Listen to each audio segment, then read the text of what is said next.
Not sliding on copper. Copper এনভায়রনমেন্টে থাকার কারণে, এয়ারের কন্ট্যাক্টে থাকার কারণে এটা কপার অক্সাইড হয়ে গেছিল। ফলে কপার এই জায়গাটুকুতে হচ্ছিল কি copper oxide sliding on copper oxide, এবং কপার অক্সাইডের মিউ এর ভ্যালুটা কম। এরপরে এই জায়গায় কি হচ্ছে, লোড বেড়ে গেছে, একটা কপার ইন্টারফেসের উপর দিয়ে কপার যাচ্ছে এবং লোড বেড়ে যাওয়া মানে কি, আমি যদি চাপ দেই, ইন্টারফেসে চাপ দেই, তাহলে কি হয়ে যায়, নর্মাল এনভায়রনমেন্টে যে কপার অক্সাইডটা ফর্ম করেছে সেই কপার অক্সাইডটা উঠে যাচ্ছে, ফ্রিকশনের কারণে উঠে যাচ্ছে। উঠে গেলে কি হচ্ছে, এই জায়গায় ইন্টারফেসটা আর অক্সাইডটা নেই, কপার স্লাইডিং অন কপার। এখন আমাদের যদি লটা এরকম হয়, যে ডাটা আছে, ডাটা থেকে যদি দেখি যে যেখান দিয়ে মিউ ফর যাচ্ছে তার is greater than mu for copper oxide.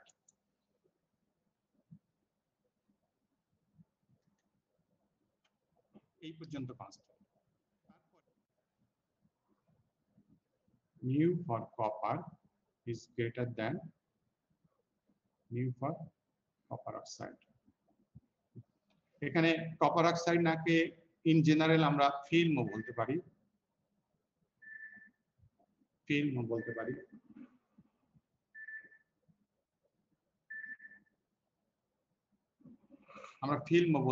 কারণ সব ক্ষেত্রে অক্সাইড হবে এমন কোনো কথা নেই, অক্সাইড ছাড়া অন্য কোনো কম্পাউন্ড হতে পারে। যাক, আমাকে দেখতে হবে যে বেশি কোনটা হচ্ছে, মেটাল মেটাল কন্ট্যাক্টটা বেশি না অক্সাইড বা ফিল্ম কন্ট্যাক্টের মিউটা বেশি। এবং এক্ষেত্রে কপারের ক্ষেত্রে এরকম বলে অন্য আরেকটা মেটালের জন্য এরকম নাও হতে পারে। ফর এক্সাম্পল, আমি কপার না ধরে আমি বললাম একটা আননোন মেটাল ধরলাম এম, এটা উল্টে যেতে পারে। Mu for M is less than mu for M oxide or film. তো কেস টু কেস ভেরি করবে। যদি এক্ষেত্রে এটা এরকম হতো, এই নেচারটা যদি এরকম হতো, তাহলে এই কার্ভটা কেমন হতো? কারো ধারণা, কনসেপ্ট, এই কার্ভটা কেমন হতো? এখানে স্যার বাম দিকে থাকতো হাই ভ্যালু, তারপর অ্যাঙ্গুলার দিয়ে নেমে যেত, আর ডান দিকে থাকতো লো ভ্যালু। এরকমই তো বলছো তুমি, তাই না? Yes sir. হ্যাঁ, এরকম হতো।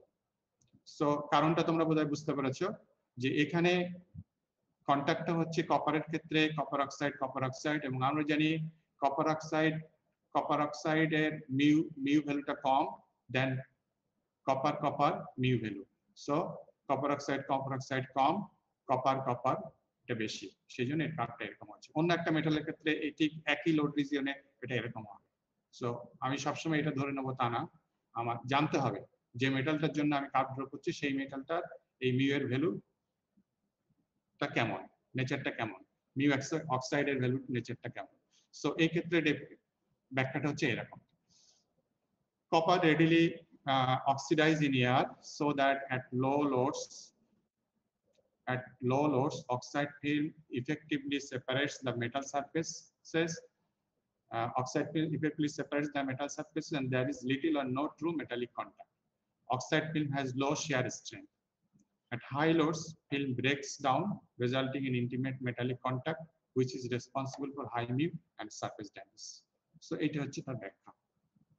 আমরা আরো কয়েকটা ভিন্ন ভিন্ন সিচুয়েশন দেখো এখানে বলা হচ্ছে কে স্লাইড করছে AiSi 440 carbon stainless steel on Ni3Al alloy in air. Environment এয়ারই রাখা হচ্ছে, Ni3Al এর উপরে একটা SS তার একটা গ্রেড দেওয়া হয়েছে, সে স্লাইড করে যাচ্ছে। এখানে লোড রিজিয়মটা দেখো অনেক বেশি রাখা হয়েছে, 10⁻⁴ থেকে রাখা হয়েছিল, আর এখানে 0 থেকে একেবারে কোন পর্যন্ত গেছে 100 নিউটন, অনেক বেশি লোড রাখা হয়েছে। তো এখানে কি হচ্ছে, কমে যাচ্ছে, আস্তে আস্তে কমে যাচ্ছে। এর ব্যাখ্যাটা কি? বিভিন্ন ক্ষেত্রে বিভিন্ন রকম ব্যাখ্যা আছে। এর ব্যাখ্যাটা হচ্ছে যে আমরা জানি যে বিয়ারিং, হ্যাঁ, ফ্যানের ভিতরে কি আছে, বিয়ারিং আছে। বিয়ারিংটা কেন দেওয়া হয়? ফ্রিকশনটা আগের দিন বলেছিলাম, ফ্রিকশনটা কমানোর জন্য। বিয়ারিং গুলোর শেপ কেমন? Solid spherical shape. তার মানে স্ফেরিক্যাল কোনো একটা কিছু ইন্টারফেসের একদম পারফেক্টলি স্ফেরিক্যাল কোনো একটা কিছু দুইটা ইন্টারফেসের মাঝখানে যখন ঘোরে, তখন সেটাকে কি করা হয়, কি করে তার ফ্রিকশনটাকে কি করে দেয়, কমিয়ে দেয় না বাড়িয়ে দেয়? আমরা ফ্যানের ভিতরে দিচ্ছি, ফ্যানের কনসেপ্টটা যদি চিন্তা করি, কি করে, আর বিয়ারিং দিচ্ছি আমরা, বিয়ারিংটা ওই ফ্যানের ভিতরে দিয়ে দেওয়া হচ্ছে। কেন দিয়ে দেওয়া হচ্ছে? ফ্রিকশনটা কমানোর জন্য, স্মুথলি যাতে সে ঘোরে, তাই না? এবং ওই বিয়ারিংটা পারফেক্টলি রাউন্ড শেপ, স্পেরিক্যাল, তার মানে পারফেক্টলি রাউন্ড শেপের একটা কিছু যদি থাকে দুইটা ইন্টারফেসের মাঝখানে, ফ্রিকশনটাকে কি করে দেয় সে? এনিবডি? কমিয়ে দেয়, কমিয়ে দেয়। এখানে দেখো লোডটা কি হচ্ছে? অনেক বেশি। আগের যে লোডের ম্যাগনিটিউডটা ছিল তার থেকে লোডের ম্যাগনিটিউডটা অনেক বেশি। অনেক বেশি মানে চাপটা যখন বেশি পড়ছে তখন এটা একটা এসএস আর এটা দুটারই হার্ডনেস মোটামুটি বেশি, বেশি। মানে আগের মতো soft metal, copper soft metal, এই দুটোর হার্ডনেস রিলেটিভলি বেশি। রিলেটিভলি বেশি এবং যখন হাই লোড দিয়েছি, আমি যখন চাপ দিচ্ছি, তখন কি হচ্ছে? ইন্টারফেস থেকে ওয়্যার আউট হচ্ছে। ওয়্যার আউট হয়ে যে ডেব্রি, ওয়্যার আউট হয়ে যে ছোট ছোট পার্টিকেল গুলো বেরিয়ে আসে, এগুলোকে ডেব্রি বলা হয়। ডেব্রি, DEBRI, এখানে কোথায়? হ্যাঁ আছে, এই যে ডেব্রি, ডেব্রি বলা হয়। পারফেক্টলি রাউন্ড শেপের, এবং হার্ড ম্যাটেরিয়াল থেকে যখন আসে তখন সবগুলোই পারফেক্টলি রাউন্ড শেপের হয়। এই যে ডেব্রি গুলো বেরিয়ে আসছে, সেই ডেব্রি গুলো দুটার ইন্টারফেসে বেয়ারিং এর মতো কাজ করছে। ফলে কি হচ্ছে? ফ্রিকশনটা কমে যাচ্ছে। যত ডেব্রি বেশি আসছে, যত বেশি লোড দেওয়া হচ্ছে, সো ওয়্যার পার্টিকেল বেশি হচ্ছে, ওয়্যার ডেব্রি বেশি হচ্ছে, এবং যেগুলো পারফেক্টলি রাউন্ড সে বেয়ারিং এর মতো কাজ করছে, যে কারণে ফ্রিকশনটা কমে যাচ্ছে। In high load regime, mu decreases with n. Plastic deformation wear out হয়ে যাওয়া হচ্ছে, and presence of a large quantity of wear debris, অনেক বেশি পরিমাণ wear debris হচ্ছে, সেটাকে রেসপন্সিবল ভাবা হচ্ছে for decrease in mu, সেটা বেয়ারিং এর মতো কাজ করছে বলে সেটা কমে যাচ্ছে। তো এটার ক্ষেত্রে ব্যাখ্যা আবার অন্যরকম। তো এরকম বিভিন্ন মেটালের ইন্টারফেসের জন্য আমরা বিভিন্ন রকম দেখতে পাবো, এবং বিভিন্ন সব জায়গায় লজিক্যাল একটা এক্সপ্লেনেশন আছে। আর একটা দেখানো হচ্ছে mu for sharp diamond tips sliding on smooth silicon, silica and natural diamond. তিনটা জিনিস ইন্টারফেসে, তিনটা সারফেস। একটা সারফেস হচ্ছে সিলিকনের সারফেস, নিচের সারফেসটার কথা বলা হচ্ছে। আরেকটা হচ্ছে সিলিকা সারফেস, আরেকটা হচ্ছে ন্যাচারাল ডায়মন্ড সারফেস। এই পৃথক পৃথক ভাবে প্রত্যেকটা সারফেসের উপর দিয়ে যাচ্ছে কে? ডায়মন্ড, শার্প ডায়মন্ড টিপ যাচ্ছে, মানে আরেকটা ডায়মন্ড যাচ্ছে যেটা শার্প।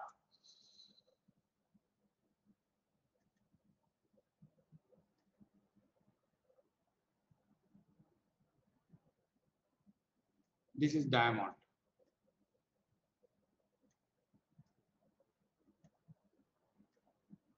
D diamond. এই ডায়মন্ডটা, তিনটা ডায়মন্ড টিপটা তিনটা ভিন্ন ভিন্ন মেটালের উপর দিয়ে যাচ্ছে। একটা হচ্ছে সিলিকন, একটা হচ্ছে সিলিকা SiO2, আর একটা হচ্ছে আবার একটা ডায়মন্ড, ডায়মন্ড ইন্টারফেস। এই তিনটার ভিতরে সবথেকে হার্ড কোনটা? সবথেকে হার্ড কোনটা? ডায়মন্ড।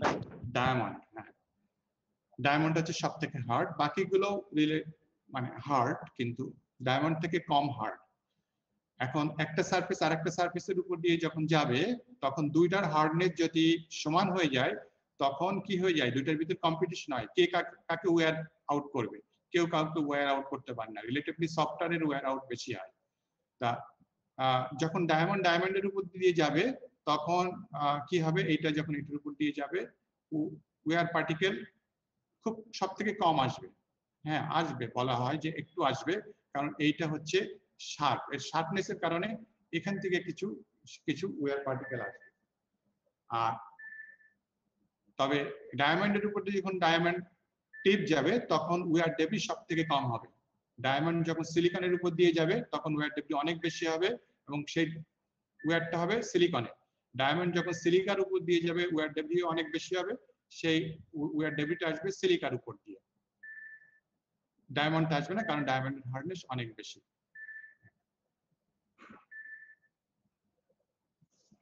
এখন কখন হবে? আমি প্রথম দিককার স্লাইডে যেটা দেখিয়েছিলাম সেটা হচ্ছে কি, যে ওয়্যার পার্টিকেল আসছিল না, কারণ লোডের ম্যাগনিটিউডটা অনেক কম ছিল, 10⁻⁻⁴ এর দিকে। সো ওয়্যার পার্টিকেল আসতে গেলে একটা রিজনেবল একটা লোড লাগবে, রিজনেবল লোড লাগবে। সো সেই লোডটাকে যদি আমরা ক্রিটিক্যাল লোড বলি, সো বিলো ক্রিটিক্যাল লোড কোনো কোনো ইন্টারফেসেরই ওয়্যার আউট হবে না, না ডায়মন্ডের না নিচেরটা। So no plastic deformation. So বলা হচ্ছে যে কোনো যদি না আসে আমার ডেব্রি, ওয়্যার ডেব্রি যদি না আসে, লো মিউ। আগেরটা থেকে আবার এখানে আবার ভিন্ন বলা হচ্ছে। আগে বলা হচ্ছিল প্রচুর পরিমাণে উইয়ার ডেব্রি আসছে, সেই জন্য মিউ লো হয়ে যাচ্ছে। মনে আছে আগেরটা? প্রচুর পরিমাণে উইয়ার ডেব্রি আসছে, সেই জন্য মিউ এর মান কম হয়ে যাচ্ছে। শুধু কথা এখানেই শেষ না, এখানে আরো অনেক কথা আছে। উইয়ার ডেব্রিটা কি? পারফেক্টলি রাউন্ড শেপ, এবং ওয়্যার ডেব্রি গুলো কি করছে? বেয়ারিং এর মতো কাজ করছে, সেই জন্য প্রচুর পরিমাণে ওয়্যার ডেব্রি থাকার কারণে মিউ কমে যাচ্ছে। সব কথাগুলো এখানে কনসিডার করতে হবে। এখানে কি বলছি যে প্লাস্টিক ডিফর্মেশন হচ্ছে না ক্রিটিক্যাল লোডের নিচে, তাহলে ওয়্যার ডেব্রি কম। ওয়্যার ডেব্রি কম হলে আগের ব্যাখ্যাতে কি আছে? আগের ব্যাখ্যাতে আছে ওয়্যার ডেব্রি কম, সো ফ্রিকশন বেশি। কিন্তু এখানে বলা হচ্ছে ওয়্যার ডেব্রি কম, সো লো ফ্রিকশন। তার মানে এখানে তাহলে ওয়্যার ডেব্রি যখন বেশি হবে অ্যাবাভ দ্য ক্রিটিক্যাল লোড, তখন কি হয়ে যাবে? ফ্রিকশনটা কি হয়ে যাবে? উল্টাটা হয়ে যাবে, ফ্রিকশনটা বেশি হয়ে যাচ্ছে। কারণটা কি? আমরা এখানে যাই, দেখি যে এখানে সিলিকন, এইটা হচ্ছে আমার ফ্রিকশনের, এই যে সিলিকন হচ্ছে এইটা উপরের কাপটা, সিলিকা হচ্ছে নিচের কাপটা এইটা, আর ডায়মন্ড হচ্ছে এইটা। এখানে এই কাপটাতে দেখানো হয়েছে ফ্রিকশনের সাথে নরমাল লোডের ভেরিয়েশন, নরমাল লোডের সাথে ফ্রিকশনের ভেরিয়েশন। আর এই কাপটাতে দেখানো হচ্ছে, দেখা যাচ্ছে যে নরমাল লোডের সাথে উইয়ার ডেপথের ভেরিয়েশন। এখানে উইয়ার একটা জিনিস আনা হয়েছে, ওই যে বলা হচ্ছে লো লোডে no plastic deformation. No plastic deformation মানে হচ্ছে নো উইয়ার। ক্রিটিক্যাল লোড কোন জায়গায়? ক্রিটিক্যাল লোড হচ্ছে অ্যারাউন্ড 28 এর কাছাকাছি, অ্যারাউন্ড 28 এর কাছাকাছি হচ্ছে ক্রিটিক্যাল লোড। সো ক্রিটিক্যাল লোডের আগে কি হচ্ছে? ইন্টারফেসের কোনো চেঞ্জ হচ্ছে না, ইন্টারফেসের কোনো চেঞ্জ হচ্ছে না, কেউ কাউকে ওয়্যার আউট করতে পারছে না কেউ, তার ফলে ইন্টারফেসের নো চেঞ্জ। তাহলে কি হচ্ছে? ফ্রিকশনটা এই 28 লোড পর্যন্ত দুই ক্ষেত্রে সমান, দুইটার জন্য সমান, এটার জন্য সমান। অ্যাবাভ দিস ক্রিটিক্যাল লোড, এটার ব্যাখ্যা আমি পরে দেই, ডায়মন্ডের ব্যাখ্যাটা বলে। ক্রিটিক্যাল লোড কি হচ্ছে? উইয়ার পার্টিকেল অনেক বেশি চলে আসছে। উইয়ার পার্টিকেল অনেক বেশি চলে আসে, এই যে দেখেন এখান থেকে দেখছি যে ক্রিটিক্যাল লোড যখন বেশি, ওয়্যার পার্টিকেল অনেক বেশি চলে আসছে। এন্ড ওয়্যার পার্টিকেল অনেক বেশি চলে আসলে আগের ডেফিনেশন হয়েছে এটা আরো কমে যাওয়ার কথা ছিল, এটা এইভাবে আসার কথা ছিল। একটু আগে যে স্লাইড দেখালাম এটা এইভাবে আসার কথা ছিল, এখান থেকে যে ক্রিটিক্যাল লোডের পরে উইয়ার পার্টিকেল এসে গেছে। সো উইয়ার পার্টিকেল এসে গেলে কি হবে? আমাদের ওইটা ওই বিয়ারিং এর মতো কাজ করবে, সো এইদিকে চলে আসবে। কিন্তু ওখানে তো আরো কথা আছে। কথাটা কি? যে এগুলো পারফেক্টলি রাউন্ড হতে হবে, পারফেক্টলি রাউন্ড হতে হবে, তখনই এইটা কাজ করবে। শুধু তাই না, এখানে আরো কথা আছে যেটা ওখানে বলিনি, সেটা হচ্ছে কি যে একটা মোটামুটি স্মুথ সারফেসের উপরে যদি এরকম পারফেক্টলি রাউন্ড এরকম বলগুলো থাকে, পারফেক্টলি রাউন্ড এরকম বলগুলো যদি থাকে, এর উপর দিয়ে যখন আরেকটা জিনিস যাচ্ছে, স্লাইড করে যাচ্ছে, তখন এটা বিয়ারিং এর মতো কাজ করছে। কিন্তু এমন যদি হয় অনেক বেশি ওয়্যার আউট হয়ে গেছে, ফলে নিচের সারফেসটা এরকম নেই, এরকম হয়ে গেছে, নিচের সারফেসটা এরকম হয়ে গেছে। হ্যাঁ, এখন তোমার রাউন্ড শেপের আসলো, রাউন্ড শেপের এসে গর্তের ভিতর ঢুকলো, কোনোটা এই জায়গায় থাকলো, কোনোটা এই জায়গায় থাকলো। আবার সব যে রাউন্ড শেপ আসবে নট নেসেসারি ট্রু, কোনটা 3 কোণা 4 কোণা। এর উপর দিয়ে যখন, এবং এটা এটা অনেক বেশি ইরেগুলার হয়ে গেছে এরকম, এর উপর দিয়ে যখন আরেকটা সারফেস যেতে চাবে, এই এবং উইয়ার আউট তো দুইটা সারফেসেরই হয়েছে, বলে আরেকটা সারফেস যখন যেতে চাবে আরেকটা সারফেস এরকম হয়ে যাচ্ছে। সো আমি ইচ্ছাকৃতভাবে জিওমেট্রির সাথে মিলিয়ে দিচ্ছি বোঝার সুবিধার জন্য, সবটা এরকম মিলবে না। তাহলে কি হচ্ছে? উপরের সারফেসের টিপটা হচ্ছে এই জায়গায়, আর নিচের সারফেসের ভ্যালিটা হচ্ছে এই জায়গায়। তাহলে মুভ করতে গেলে কি হয়ে যাচ্ছে? এর টিপটাই ভ্যালির এই জায়গায় আটকা পড়ে যাচ্ছে, এটাকে ইন্টারলকিং বলা হয়। এর এর এর এই টিপটা এর এই টিপের সঙ্গে এখানে আটকা পড়ে যাচ্ছে, সব মুভ করতে পারছে না। যদিও এখানে কিছু তোমার পার্টিকেল আছে, উইয়ার পার্টিকেল আছে, কিন্তু এর ওয়্যার পার্টিকেল গুলো এমন ভাবে গেছে এবং ইন্টারফেসটা এরকম ইরেগুলার শেপে হওয়ার কারণে কি হয়ে যাচ্ছে? মেকানিক্যাল ইন্টারলকিং হচ্ছে, ফলে সে আর মুভ করতে পারছে না। এদিকে ফ্রিকশন বেড়ে যাচ্ছে, ফ্রিকশন বেড়ে যাচ্ছে, আর মুভ করতে পারছে না। সেই জন্য এটা নিচের দিকে না আসে, এটা উপরের দিকে চলে গেছে। আমি কি বোঝাতে পেরেছি? হ্যাঁ ইয়েস স্যার। হ্যাঁ, আগেরটার সাথে পার্থক্যটা হচ্ছে আগেরটা আমার কি হচ্ছিল এরকম ছিল ব্যাপারটা, যে খুব ছোট ছোট রাউন্ড শেপের পার্টিকেল আসছিল এবং উপর বা নিচের এই পার্টিকেল গুলো উপর নিচে দুটা থেকেই আসছে, যেটা বেশি হার্ড সেটা থেকে কম আসছে, যেটা রিলেটিভলি কম হার্ড সেটা থেকে বেশি আসছে আসুক, কিন্তু এর ইন্টারফেসটা অত বেশি ইরেগুলার হচ্ছিল না, মোর অর লেস ইউনিফর্ম ছিল, রেগুলার ছিল। ফলে একটা ফ্যানের ভিতরে যে জিনিসটা হয়, এটা রেগুলার একটা চ্যানেলের ভিতরে কি থাকে, এরকম রাউন্ড শেপের পার্টিকেল দ্যাট ইজ বিয়ারিং গুলো থাকে, এইগুলো ফ্রিকশনকে কমিয়ে দেয়, ফলে খুব স্মুথলি সে মুভ করে। সেই জন্য আগে আমার এই কার্পেট নেচারটা এইদিকে ছিল। আর এই ক্ষেত্রে কি হচ্ছে, ক্রিটিক্যাল লোড পর্যন্ত আমার কোনো চেঞ্জ নেই, কারণ ইন্টারফেসের তো কোনো চেঞ্জ নেই, কিছুই হয়নি, ফলে কনস্ট্যান্ট থাকবে। এটা আমার 1 নম্বর স্লাইডে আজকে দেখেছি। যেই ওয়্যার পার্টিকেল আসছে এই ক্ষেত্রে লোড হচ্ছে অনেক বেশি, ম্যাগনিটিউডটা হচ্ছে অনেক বেশি, তখন হচ্ছে কি, এবং ডায়মন্ড উপরেরটা টিপটা হচ্ছে ডায়মন্ড টিপ, আর নিচের দুইটা হচ্ছে সিলিকন আর সিলিকা, নিচের দুটো হচ্ছে সিলিকন আর সিলিকা, ফলে ওয়্যার পার্টিকেল অনেক বেশি হচ্ছে, অনেক বেশি, এবং সেটা কিছু রাউন্ড কিছু ট্রায়াঙ্গুলার, এবং ওয়্যার পার্টিকেল বেশি হওয়া মানে কি, তখন ইন্টারফেসটা এই রেগুলার জিওমেট্রিতে থাকছে না, সেই ইরেগুলার হয়ে যাচ্ছে, এরকম হয়ে যাচ্ছে, এরকম হয়ে যাচ্ছে, এবং দুইটারই এরকম হয়ে যাচ্ছে, এবং সে এরকম সব ক্ষেত্রে এরকম লকিং হবে না, আমি বোঝার সুবিধার জন্য এরকম লকিং দিয়ে দিলাম। তাহলে কি হচ্ছে, সে মুভ করতে পারবে না, মেকানিক্যাল ইন্টারলকিং বলা হয়। এই সার্ফেস তো সে এইভাবে যাবে, একে মুভ করতে হলে এই জায়গাটা কেটে যেতে হবে, সে কাটতেও পারছে না, ফলে সে ইন্টারলকিং হয়ে যাচ্ছে, যে কারণে এটা এরকম উপরের দিকে বেড়ে যাচ্ছে। আর ডায়মন্ড টিপ আর ন্যাচারাল ডায়মন্ড, নিচের সার্ফেসটা যখন ন্যাচারাল ডায়মন্ড, উপরেরটা ডায়মন্ড, তখন কি হচ্ছে, দুইটার হার্ডনেস ইকুয়াল হওয়ার কারণে কে কাকে ছিড়বে, কেউ কাউকে ছিড়তে পারছে না, একটা কম্পিটিশন ডেভেলপ করে গেছে, দুজনেই যেন ফার্স্ট হচ্ছে, কেউ কাউকে কাটতে পারছে না। সো কেউ এইটার জন্য এখনো পর্যন্ত আমরা সেই কোনো কি লোড বললাম ওটাকে, ক্রিটিক্যাল লোড। এখনো সেই কোনো ক্রিটিক্যাল লোডে আমরা পৌঁছাতে পারিনি, ফলে সো ক্রিটিক্যাল লোডে যতক্ষণ না পৌঁছাচ্ছি, সো নো চেঞ্জ, ইন্টারফেসে no change, so wear no change, so ফ্রিকশনও নো চেঞ্জ, সো ব্যাখ্যা হচ্ছে এটা। So below the critical load, no plastic deformation, low mu. In case of diamond, transition does not occur because of its very high hardness. Dutari hardness equal almost. So এইটা হচ্ছে এটার ব্যাখ্যা। So বিভিন্ন case আমরা দেখলাম। এবার হচ্ছে mu as a function of apparent area of contact. Apparent area of contact, that is second law তে আমরা আসলাম। সেকেন্ড ল, আমি ওখানে বলেছিলাম যে সব সময় যে স্মুথ কথাটা না বললেও চলে, যেমন আমরা পলিমারের কথাটা যদি চিন্তা করি, পলিমার রাবারের কথা ভাবো, রাবারে কি হয়, রাবারের ইন্টারফেস সে রাবার কি হয়ে যায়, একদম স্ট্রেট থাকে না, সে এরকম তাকে স্ট্রেট করা একটু ডিফিকাল্ট, এরকম আছে।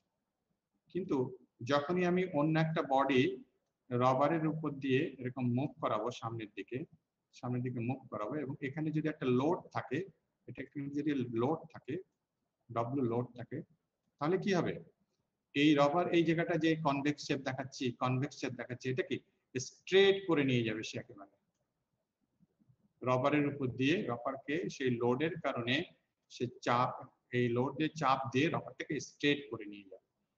যখন সেটা স্ট্রেট হয়ে যাচ্ছে, তখন কি হয়ে যাবে, তখন আর অ্যাপারেন্ট এরিয়া থাকবে না, ওটা হয়ে যাবে ট্রু এরিয়া। সেই জন্য যখন ইন্টারফেসের এক বা একাধিক দুটো ইন্টারফেসের এক বা একাধিক ইন্টারফেস যখন রাবার জাতীয় কিছু হয়, তখন ওই এরিয়াটা অ্যাপারেন্ট এরিয়া থাকে না, ট্রু এরিয়া হয়ে যায়। 2 নম্বরে আমার কি বলা হয়েছে, যে ট্রু এরিয়ার সাথে চেঞ্জ হবে, কিন্তু apparent এরিয়ার সাথে চেঞ্জ হবে না। mu of wooden sliders remain essentially constant. কাঠ কি হয়, কাঠের ভিতরে ফাইবার আছে, এবং খুব যদি মানে কনসেন্ট্রেশন দিয়ে আমরা দেখি, যতই আমরা সমান করি না কেন, কিন্তু ওই ফাইবার থাকার কারণে দেখা যাবে যে ইরেগুলার সারফেস একটু আছে, একটু ইরেগুলার সারফেস আছে। সো কাঠের ক্ষেত্রে আমরা একটা ট্রু এরিয়া বলতে পারবো না, আমাদের অ্যাপারেন্ট এরিয়া বলতে হবে। So if mu of wooden sliders remain essentially constant with change in apparent area of contact, যেটা হ্যামিল্টন সেকেন্ড লকে সাপোর্ট করে। এই যে অ্যাপারেন্ট এরিয়া চেঞ্জ করা হয়েছে এখানে, এবং এটা মিউ এর এখানে উড স্লাইড করে যাচ্ছে, coefficient of friction almost constant, apparent area বেড়ে যাচ্ছে, বাড়ার সাথে সাথে ও কমা বা কিছুই হচ্ছে না। কিন্তু এই উড না হয়ে আমাদের যদি পলিমার হতো তাহলে কি হতো, যখনই এই লোডটা কাজ করবে তখন পলিমারের উঁচু নিচু ভাবটাকে সে সমান করে দেবে, very smooth and very clean surfaces. আর অ্যাপারেন্ট এরিয়া আর ট্রু এরিয়া এক হয়ে যাবে, তার মানে যেটাকে আমরা অ্যাপারেন্ট এরিয়া বলবো সেটা আসলে ট্রু এরিয়া।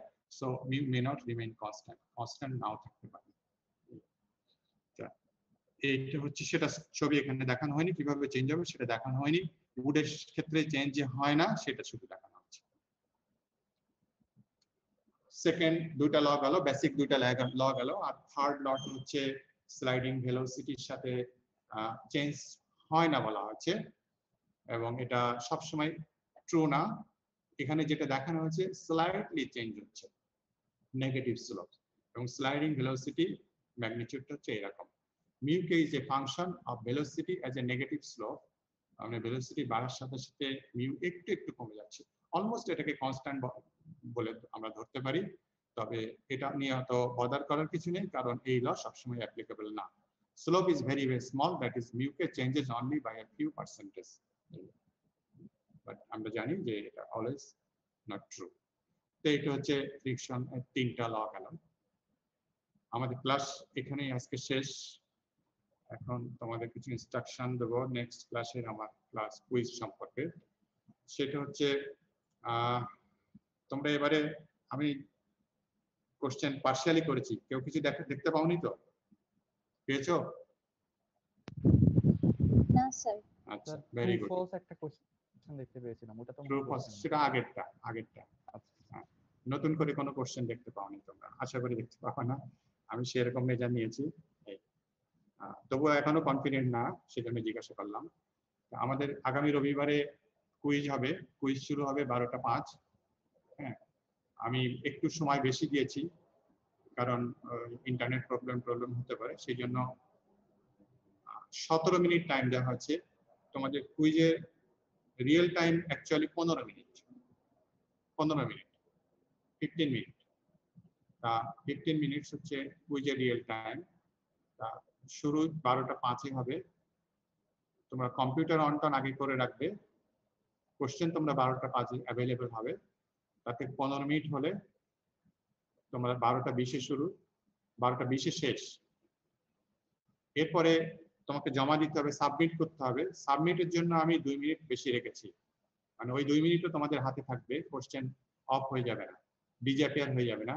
সো 12টা 22 মিনিটে ডিজ্যাপিয়ার হয়ে যাবে কোশ্চেন। কেউ বলতে পারবে না স্যার আমি সাবমিট করতে পারিনি ভিন্ন ভিন্ন কারণে, কোনো কারণ আর ওই দিনে অ্যাকসেপ্টেবল হবে না। কারণ এখানেই আমি একটু 10 মিনিটের কোশ্চেন হয়, এখানেই 15 মিনিট দিয়ে রেখেছি, একটু বেশি রেখেছি, কারো খুলতে একটু সময় লাগতে পারে। আবার সাবমিশনের জন্য 2 মিনিট দিয়ে রেখেছি। সো 12টা 22 আমাদের ডিজ্যাপিয়ার হয়ে যাবে। এখন আমি বলেছিলাম কোশ্চেনের টাইপ বলেছিলাম ট্রু ফলস, এমসিকিউ, আর হচ্ছে ফিল ইন দ্য ব্ল্যাঙ্কস। 3 ধরনেরই থাকতে পারে, যে কোনো এক ধরনের থাকতে পারে, যে কোনো 2 ধরনের থাকতে পারে। ফিল ইন দ্য ব্ল্যাঙ্কসটা আছে। এখন কিছু কিছু সেন্ট কোশ্চেনের ভিতরে ফিল ইন দ্য ব্ল্যাঙ্কস 2টা আছে, এরকম 2টা আছে, 2টা পাবা। নিচে তুমি হয়তো এখানে লিখতে পারবে না, আমি যতদূর বুঝতে পারছি নিচে অ্যান্সারের জন্য জায়গা আছে। এখন 2টা ফিল ইন দ্য ব্ল্যাঙ্কস আছে, একজন 2টার অ্যান্সার নাও করতে, মানে হয়তো পাচ্ছে না, সে প্রথমটা পাচ্ছে। যে প্রথমটা এখানে অ্যান্সার করবা সে বুঝিয়ে দেবে যে তুমি প্রথমটার অ্যান্সার করেছো। সো তুমি এখানে অ্যান্সার লিখলে, সামথিং অ্যান্সার লিখলে, আর দ্বিতীয়টাও তুমি এরকম ডাক দিয়ে তুমি কিছু লিখলে না, তাতে আমি বুঝে নেবো তোমার এই অ্যান্সারটা হচ্ছে প্রথমটার অ্যান্সার। ঠিক একইভাবে কেউ দ্বিতীয়টা পাচ্ছ, প্রথমটা পাচ্ছ না, সো প্রথমটা এরকম গ্যাপ রাখবা, রেখে দ্বিতীয়টা এখানে অ্যান্সার লিখবা, তাহলে আমি বুঝবো যে তুমি এটা দ্বিতীয়টার অ্যান্সার দিয়েছো, প্রথমটা অ্যান্সার দাওনি।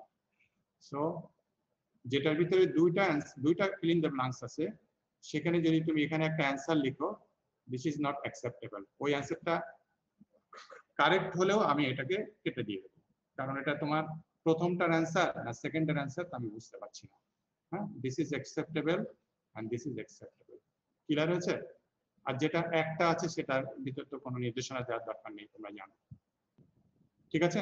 স্যার ডান দিকের ব্ল্যাঙ্কটা আমি মানে ইন্ডিকেট করব কিভাবে?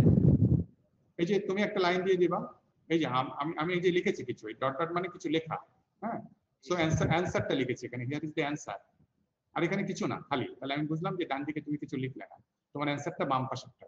হ্যাঁ, বুঝা গেছে? ইয়েস।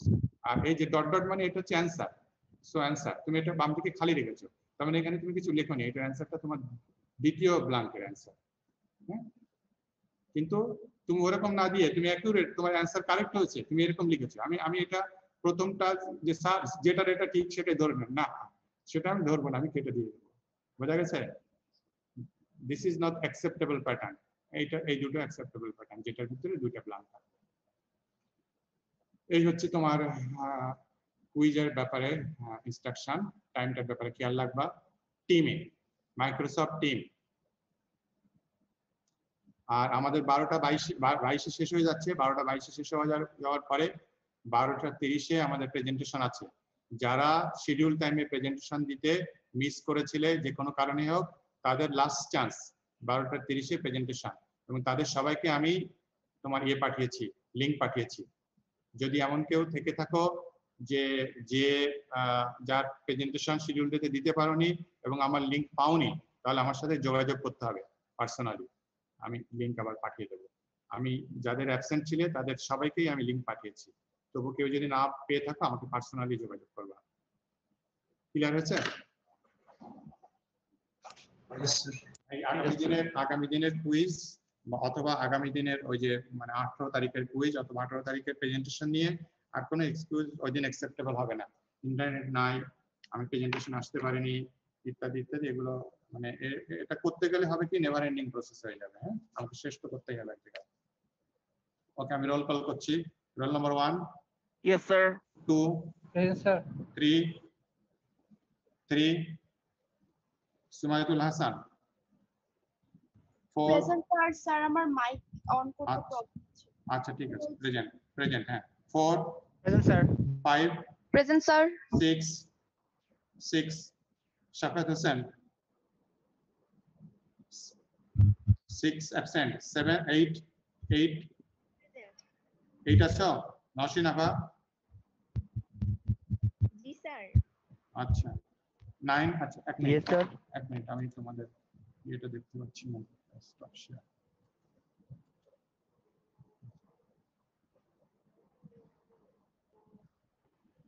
রোল নাম্বার 9 আছো। 10 yes sir. 11 Shabat. Yes sir. 12 Yes, sir. 13 present sir. 14 Moinul ইসলাম।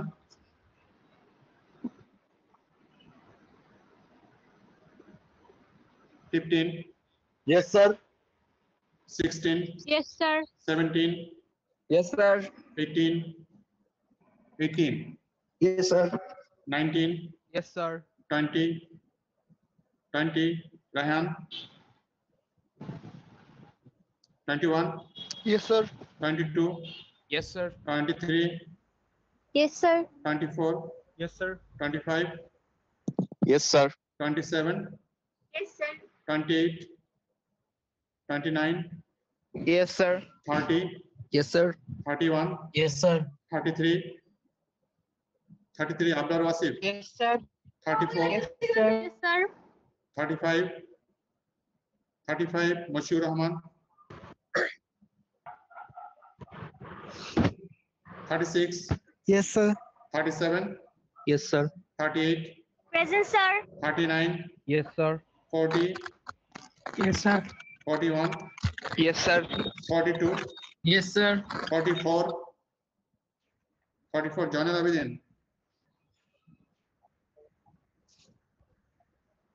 45 Yes, sir. 46 Yes, sir. 47 present sir. 48 Yes, sir. 49 Yes, sir. 50 Yes, sir. 41 Yes, sir. আছে স্যার। 1441 আগের জি দিনে স্যার আছে। আগের দিনে প্রেজেন্টেশন আসুনি, আমাকে কিছু ইনফর্মও করনি। লাস্ট চান্স 18 তারিখ। হ্যাঁ okay sir.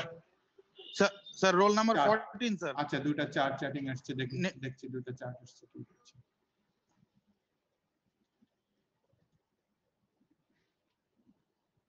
Six present 35 present. আর কত বললে এখন? Sir roll 14। 14 মইনুল ইসলাম, হ্যাঁ প্রেজেন্ট। আর আমি চেক করে জানিয়েছি 6 আর 35। 6 প্রেজেন্ট 35 প্রেজেন্ট। তাহলে আজকে অ্যাবসেন্ট হচ্ছে, আজকে অ্যাবসেন্ট একজন, রোল নাম্বার 20 আর 44। 20 আর 44 অ্যাবসেন্ট আজকে এই দুজন। Okay, thank you very much, all the best. আর টাইমলি আসবা কুইজে। ওয়ালাইকুম আসসালাম।